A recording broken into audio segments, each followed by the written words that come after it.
Okay, so for day 4 on our mobility, we're going to work on 180-degree squat jumps. Okay, so Tyler's going to get down into a squat position, and he's going to turn as fast as he can while under control, spin 180 degrees, and stick it. Go ahead. We're going to come back. We're going to come back. And we're going to do 10 of those. Okay? A couple of things when he's doing these here, we're working on explosiveness. We're also working on balance and body control. And as a catcher, balance and body control are going to be critical. So we're going to have you guys do 3 sets of 10 of those for today.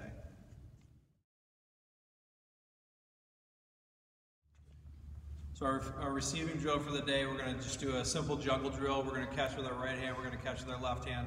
One of the things that we'll talk about as we move along is whenever we catch the baseball, we always want to be in a C position. So whenever possible, we'd like to catch the ball in a C position, here, here, here, or here. Okay, so we want to kind of work those 4 corners.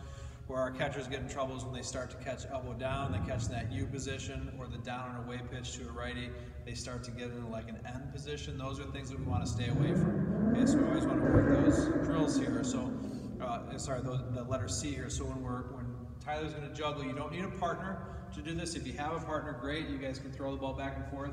But Tyler's going to just face the wall. He's got a tennis ball in his left hand, a tennis ball in the right hand. His elbows are going to be out. He's going to be in an athletic position. And all he's going to do is throw left hand, right hand. Just working on catching every single pitch. Okay? Working on hand-eye coordination.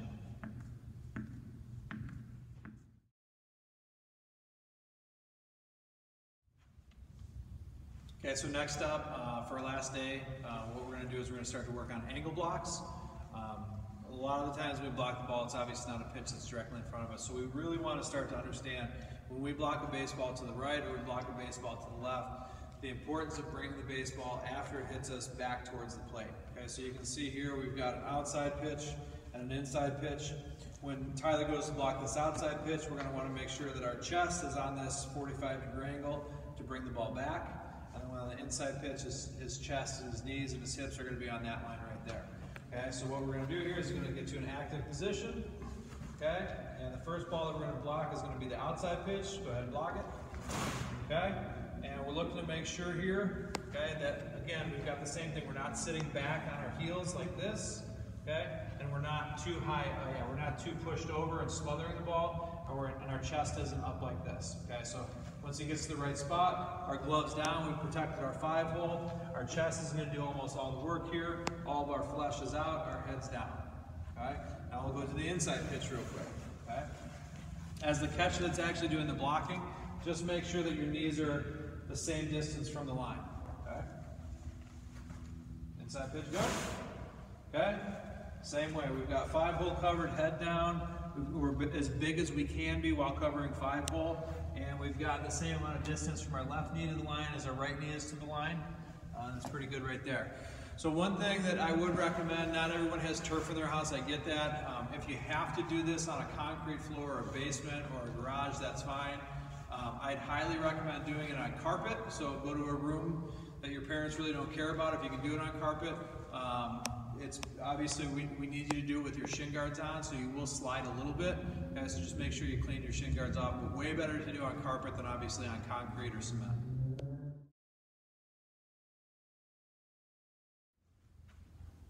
So the last drill for the day is going to be a throwing drill. Okay, when we think about throwing, we don't want to turn you into a showcase catcher where you're cheating. You know, a lot of guys do that and they get into the game and all of a sudden they're not very good. So we want to have our guys practice like they're going to be playing a game where they have to receive first, block second, throw third. So go ahead and get in your active stance, Tyler. So one thing that we can do that's realistic in the game is we can get our body moving first before that ball gets to us, okay? And the way that we're going to do this is we're going to push that knee down a little bit, that hip will start to clear, the body will turn slightly, and when we stack on this left side here, left foot, left hip, everything stacked up here, it creates clearance for our right side to move, okay? So that's that little cheat. It's not cheating like we are going to in a showcase or something like that. We're just cheating enough to actually kind of be that new school catcher instead of that old school catcher, which was ball touches you and then you actually start to move.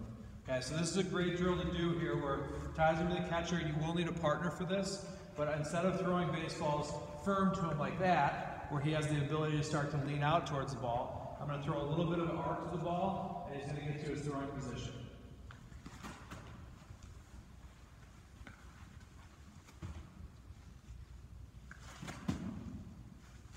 By throwing that little arc on the ball, what we're forcing him to do is learn to cheat his body, but not come forward yet. One more. And then hold it after this. Okay, now freeze. Now once he's in that, it's the same throwing position that we got to on our T drill, on our L drill, on our nose step. We're in our legs to throw the baseball, front and back side strong.